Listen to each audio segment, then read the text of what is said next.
Hello there. My name is Ben Wilkoff, and I am the Apple Hunter. Each week I review the latest apps across the Apple ecosystem, and I help you to decide which ones are worth your time and which ones are better left at the bottom of the app charts. Each episode is made up of 3 sections. First is the hunting landscape, an in-depth look at all of the apps that launched this week, from the smallest screen on the Apple Watch to the largest screen on the Apple TV. Then comes the hunt of the week, the one app that you should download and use immediately. Finally, we end with the hunting horizon, a trend, important topic, or upcoming event that impacts Apple's platforms and that needs a closer look. Well, let's get started with episode 7. We've got one app on the Apple Watch this week, and it's called Batteries. It's actually on the Mac, the iPhone, the iPad, and the Apple Watch, but I want to focus on the Apple Watch because it provides very simple information that even on an Apple Watch is super useful. It literally tells you the battery percentage on every Apple device you own from a single dashboard. So if you own a phone, a watch, an iPad, a Mac, or even multiple of those devices, it will give you access to your battery information across all of them. I loaded it up on my Apple Watch, and I can see all of those devices, where they're at in their battery percentages, whether or not they're plugged in or not. The way that it reports the battery percentages is based upon notifications going between the devices. So you just leave your quietly delivered notifications turned on for this Batteries app, and it will report out the percentages on each one of those devices, and it will show you in a widgetized, very simplified version of that information.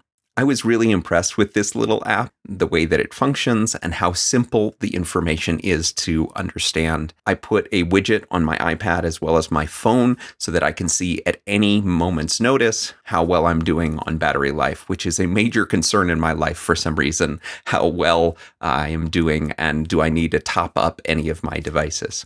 So definitely something that I would recommend. It's $3.99, but it does cross all of those platforms for that one fee. So definitely something to check out. Now let's go up in screen size to the iPhone. We've got a bunch of really cool iPhone apps this week. The first one is called AskAround. Now this app is brand new. There are not a whole bunch of users of it yet, but what the app does is it allows you to poll everyone else on the app on questions you want answers to. You can then filter your questions by people who are nearby or who are in your country or continent. It's really good looking and well done. And I would recommend, if you're interested in finding out people's opinions and you want to do it in a simple, secure way, AskAround is definitely one to check out. The next one is called WidgetTube. WidgetTube is very simple, much like Batteries. It literally is building a widget that has information from a particular YouTube channel or across trending topics. You get to build those widgets and then display them on your iPhone. It's a pretty cool way of keeping up with your favorite YouTuber or trying to figure out how many subscribers you have at any given moment. It actually does something that the YouTube app doesn't even do, which is create a well-structured widget for following your favorite YouTubers. If that is something that's important to you, definitely one to check out. The next app on the iPhone is called LyfAI, even though it's spelled LyfAI. I did look it up. They do want you to pronounce it Li-Fi, like it rhymes with Wi-Fi. This app is so well tailored to my life right now. They call themselves a home organization assistant. And the way that it works is you pick a room of your house where you are storing stuff, and literally you take pictures of the stuff and say where it lives. So you build out all of the things that you are storing around your house. You take pictures of it, you see what container it's in, you know exactly where it is, and then it creates this searchable database with all of the information about your stuff. I wish that I had this from the first time that I started storing stuff in areas underneath my stairs, shoving things in that I can't remember exactly what's down there, how many of them there are. It is extremely useful. I do wish that the simplicity and beauty of some elements of the app were across the entire app. I found that the room picker functionality and the display of that was not super elegant. And it took me a little while to figure out how to edit all of the different features inside of the app so that you can actually tag things or add additional data or information about each item that you are storing in your house. But it's one that I would like to give a try, and it is totally free. There is no subscription service. They just want people to try and organize their lives, try and organize their spaces far better. It feels like something that a nonprofit would build, but it really is a great way to organize things around your home. And I found myself using it even though I have already stored all this stuff. So I'm getting stuff out, taking pictures, and then putting it back. And I can't wait until my wife asks, "Where's this thing?" And I can just go into the app, search for what I want, and then be able to share that information with her at a moment's notice. Very, very cool stuff. The next app is barely more than a toy, but it is incredibly fun to use. It is called Face Drop AR. And when you open it up, you take a picture of your face and then you start placing it into the real world using augmented reality. It is an incredible implementation of ARKit where you can just throw your face out into the real world. You can take pictures of all of the faces that you have placed into the real world. You can make a video of it. It is just hilarious, the things you can create with this app. But it's goofy and there's not a whole lot more to it. I don't know if they will continue to develop it and let you put other things into the augmented reality space, but I found it to be one of the better implementations of augmented reality on the iPhone, so I hope they continue to develop this technology and the way in which they have structured it in such an easy-to-use fashion. The next app is called Spot Videos. Spot Videos is all about taking a quick video and placing it onto a map, because it's geographically based video sharing. It doesn't do anything more or less than that. It really is about sharing videos on a map where you've placed it on a particular location and you're trying to explore that location if you want to see other people's videos. I found it super easy to use, and when you're watching a video, it is in the vertical orientation, and I found it actually pretty compelling the way that it plays the video. It has a very nice wrapper for it. The interface is super minimal, but I do notice that there are not a whole lot of videos that are available just yet. It seems to have been launched in California, and so the vast majority of the videos are there so that you can only really explore things that are going on the West Coast. If you are looking to support a developer who is trying to create a video sharing app that is location-based, then this one is one to try. The next one is called Me Time 2, or perhaps Calendar Records.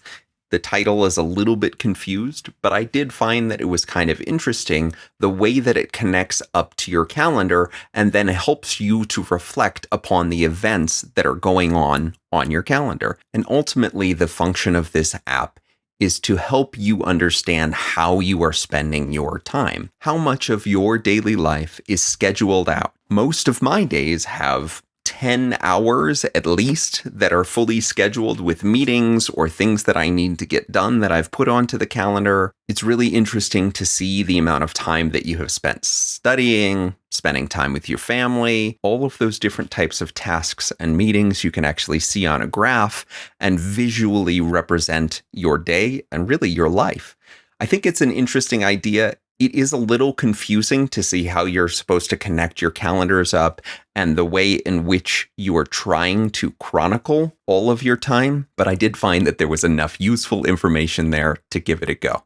The next app is super niche. It is called Spirit Notes or Christian Notes, and it lets you record a sermon that you are watching or listening to and take notes about that sermon. The couple of features that are most interesting, I think, for people who are into this sort of thing are the ability to timestamp what's going on and the ability to just type out the short code for a scripture or Bible verse and have it inserted automatically into your notes. So you don't have to go to another app in order to pull in the text of that particular scriptural passage and pull it into your notes at that point. It does this automatically. It seems like a pretty simple and easy to use app. It is particularly good looking and functions really well. And there did seem to be a lot of customization so that you can take notes in the exact way that you want to. If you don't already have a system to take notes for when you are listening to a sermon, this might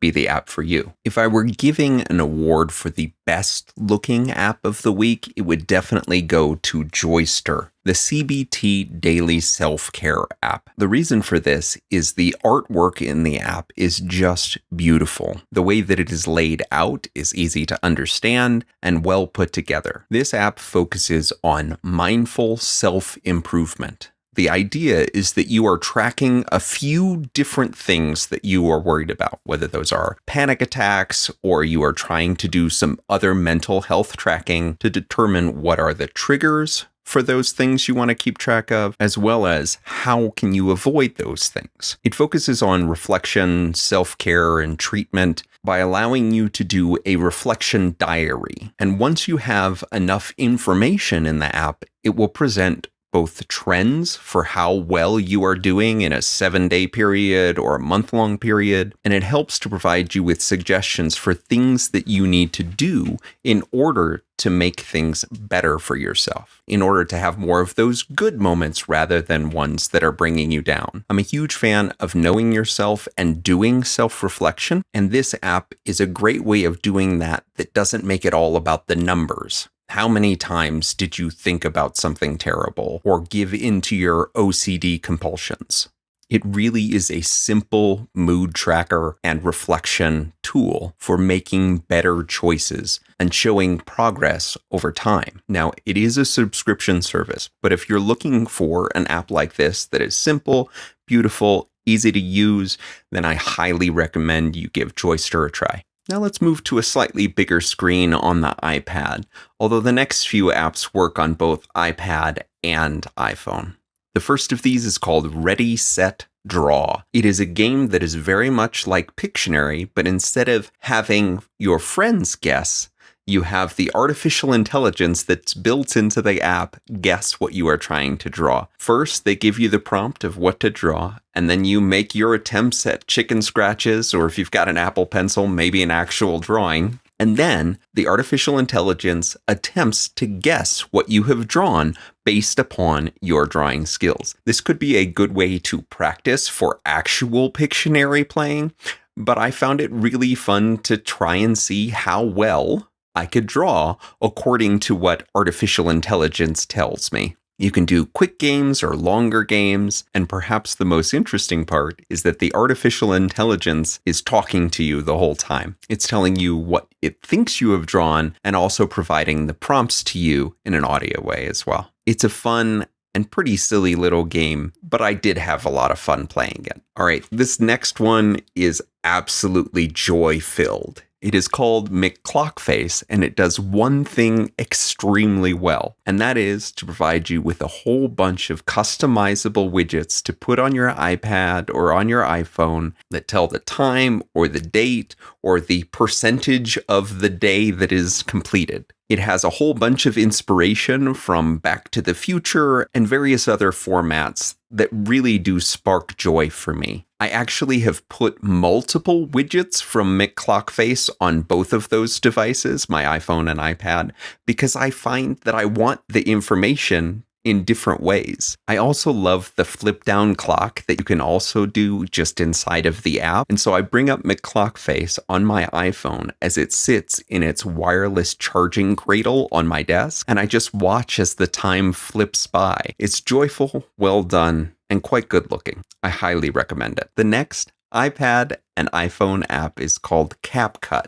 which is a video editor that lets you do a whole bunch of different transitions and add lots and lots of design elements to your video before you export it. The idea is that you are making videos for TikTok, but I found that it was useful for making videos for any platform out there. It provides you with a whole bunch more features than, say, iMovie on the iPad does, but not quite as many as something like LumaFusion. I found that the video importing was a little slow with your own videos, but they have a whole bunch of stock footage that you can play around with and see how all of the different effects and overlays and text and how all that works inside of your video. One of the key features of the app is the fact that it is entirely free. There is no in-app purchase, there's no subscription. And so in that way, it is a little bit better than Flow, which we talked about last week. But the issue is on the iPhone, all of the functionality, all of the interface is a little cramped. And so I would recommend, if you're going to use CapCut, that you do it on the iPad so that you get a little bit more space for the interface and for all of your transitions, your cuts. There are just too many features inside of CapCut to go through them all. But I did like all of the effects. Like there's a wand that you can do where it looks like it's creating magic on top of the video, and all of the filters and effects are at a really high quality. So it's definitely one to check out if you're looking for a free video editor on the iPad. All right. Before we head into the second biggest screen in my house, which is the Mac, let's talk about an app that works across the Mac, iPhone, and iPad. It's a simple little app called Perfect Pitch Toddler Learning. And the whole goal of this app is to help your young child to be able to hear pitches and actually identify them as if they were animals. So the green frog has a particular pitch. The gray elephant has a particular pitch. And each one of the app's challenges encourages you to understand what pitch each one of those animals is. There are also some games inside of it where you're trying to decide, is it ascending tones or descending tones? And while I'm not a music major or have a great understanding of music theory, I actually did find it pretty compelling. I think that getting children to understand pitch and relative pitch, high or low, or understanding how a pitch is different from another one, especially in the early years, can help so much in their appreciation for music, and it can help them to describe the world around them. It is very simplistic, and I don't know how much replay value it would have, but I do think Perfect Pitch Toddler Learning is pretty fun to throw on a Mac or onto an iPhone and give to a child at a restaurant, for example, because it's fun, and I do think that it could be useful. Our one and only exclusive Mac app this week is called TabbyNote Menubar Note-Taking, and it is a menu bar feature more than it is an app. It allows you to take a note inside of the menu bar, but that note actually becomes a part of the menu bar. When you start typing, the text of the note shows up in the menu bar, so you could leave yourself a persistent note at the top of your screen to do something, to remind yourself of something, or to just put a few emojis into your menu bar and brighten up your day. It is a free app, so there's no reason not to give it a try, but it's just a little bit of silly fun. Now on to the biggest screen in the house, the Apple TV. We've got two apps for you this week, both I highly recommend. The first one is Keep Black. Now, often I turn on music on my Apple TV. It's a really convenient way of getting music around the house and doing so simply, and I like the interface for playing music on the Apple TV. But often, if you turn off the TV, the music goes away, at least from the speakers that are attached to the TV. And so this app allows you to keep the music playing with a black screen so that the screensaver doesn't come up and you don't have to worry about your screen getting burn in or really having any wear upon it, because the visuals on the music app are so consistent and can cause burn in. You can use any music app that can play music in the background on your Apple TV. So you can be an Apple Music subscriber or Spotify subscriber, and you just start the music and then open up Keep Black. And it allows you to just have that black screen, no distractions. You just turn it on and listen to the great music. It really does seem like a feature that Apple could Sherlock in a moment, but Keep Black is one thing that you can't currently do on your Apple TV without a dedicated app to just keep your screen black and not load the screensavers, which can be super distracting if you are turning them on in the background because they are gorgeous. This app strikes me as something that a developer just had the idea to do and was able to implement it within a matter of moments. So in that way, I think $199 is a little expensive for a black screen, but because you can't do this functionality in any other way, I do kind of like it. The last app of the week is available on both Mac and Apple TV, and it's called Infuse 7. Infuse is a media player that has been around for a long, long time and obviously has gone through at least 7 versions, but this one is the best one yet. I love Infuse, especially if you have ever done any kind of ripping of Blu-rays or DVDs in order to get them onto a file store somewhere on your computer. The cool thing about this app is that it pulls in all of the metadata about the movies and television shows that you have saved to a hard drive. So it looks absolutely beautiful. Even if I have low quality versions of these movies, it still looks like it's the full information about the movie. It makes suggestions for other movies that I might want to watch. And what's really neat is that it takes any kind of video file. It doesn't matter if it's in MKV or MOV or AVI or WMV. It doesn't matter. All of those video formats play natively and gorgeously inside of Infuse. I also really like the way that it leverages subtitles from Open Subtitles, because for downloaded movies or for videos that you have ripped off of a DVD, those don't necessarily have those subtitles built in, and it can be kind of difficult to find a service that will allow you to do that so that you can watch a foreign film, let's say, with the correct subtitles. If you don't already have a media player on your Mac or your Apple TV that lets you play these kinds of videos in a good-looking way, I highly recommend you give Infuse 7 a try. And now it's time for the hunt of the week.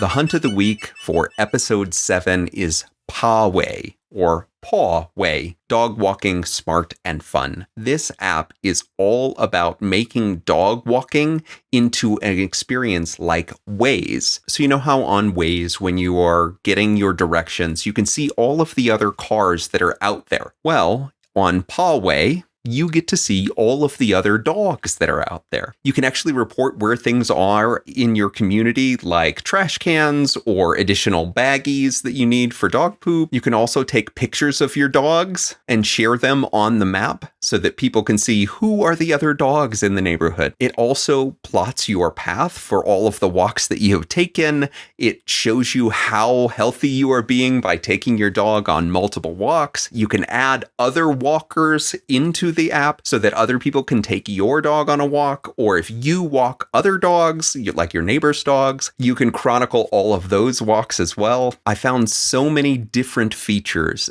that I was sort of uncovering as I went deeper and deeper into the app. One thing that we struggle with in our household is knowing whether or not the dog has been fed in the morning or at night. And you can actually use the app to show, oh, I fed the dog this morning, or I didn't feed the dog this morning. And you can add all of the people in your household so they can also say, I fed the dog or didn't feed the dog. So it is incredibly useful for not just the dog walking, but just caring for your dog in general. A couple of other features that are worth noting is the fact that you can get some safety alerts about hazards or attractions that your dog might want to experience, like a dog park or something like that. It also helps you to find lost dogs, so you can put a lost dog on there, and it will help everyone that is a dog walker on the app to look for that dog. The one thing that I thought was a little overkill is that they want you to chronicle every time your dog pees or poops around the neighborhood, and it's shared publicly. There is a way to make that private just to yourself, but I think it's really interesting that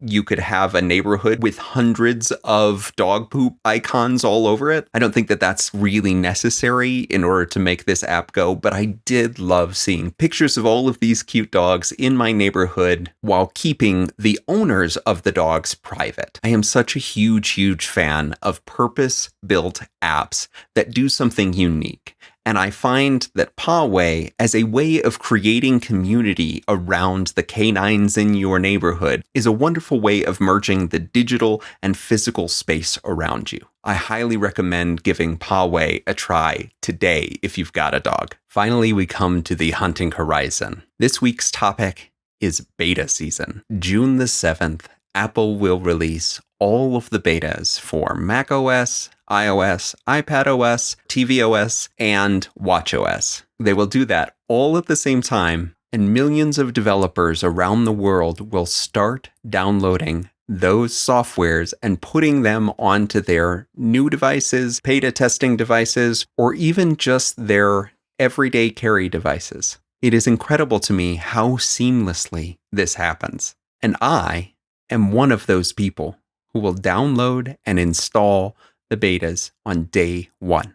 There are lots of podcasters, lots of people who are a little bit gun-shy about putting beta software onto their primary devices. I have never shied away from it. I'm going to tell you a couple of stories. The first story of putting beta software onto my primary device was when I needed to give an important presentation in 2 hours' time. This presentation was at a Chief Academic Officers Forum, where I was presenting a data dashboard for Denver Public Schools. I was the person who had developed this dashboard, and I was excited to show it off. But that was also the WWDC announcement day, and I had to install within that 2-hour window onto my Mac and hope that nothing broke. I thought about not installing it right away and waiting until after the presentation. And yet, I was not strong enough of will to stop myself from installing it, and I had to do that right that moment. It turned out the presentation went just fine, and I got to show off what the latest and greatest macOS had to offer within the presentation software. Story number 2. I had an older Apple Watch that didn't run everything quite so well. I think it was either a Series 1 or 2, and one of the more recent versions of watchOS promised some amazing features on that device, even to the point of speeding it up, and I was very excited to give it a try. I installed it, and it bricked my device almost immediately. I was not able to use it. I was not able to start it up. It was just done. So I had to take it to the Apple Store, and they gave me a replacement device because there was no way to unbrick that particular Apple Watch. Turned out for the best because my Apple Watch actually had a few scratches on it, and it came back even better. I tell you these 2 stories to show that I am on the bleeding edge when it comes to installing the betas. Day 1 is not soon enough for me. And the reason why I do this is because there is a perverse excitement that I get from trying to figure out not only how the new software works,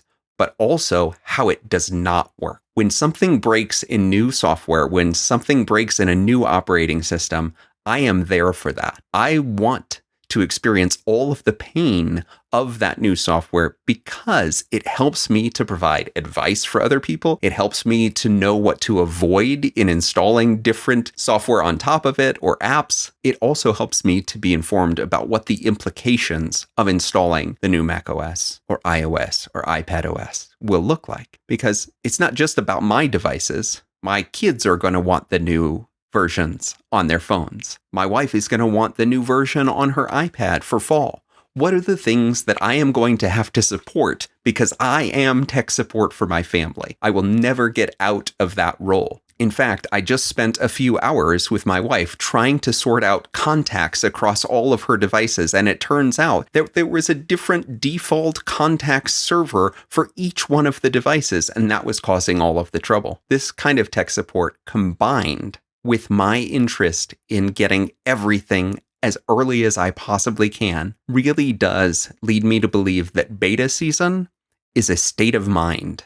Beta season is a way of thinking about new software and new ideas. Beta season is year-round for me. I am always looking to try and figure out what it is that I can do with the device that I couldn't do yesterday. And so on Monday, beta season will officially begin for everyone else, but just know that as your Apple hunter, I am always there. Thanks so much for listening to episode 7 of The Apple Hunter. You can find the show notes and all of the links to these amazing apps at theapplehunter.com/7. Please do follow me on Twitter at _theapplehunter and subscribe on Apple Podcasts for exclusive bonus episodes, both this week in Apple hunting history and special developer interviews that will start next week. If you have any feedback or ideas about the show, please do reach out via email at ben@applehunter.com. Thanks so much for listening, and happy apple hunting out there.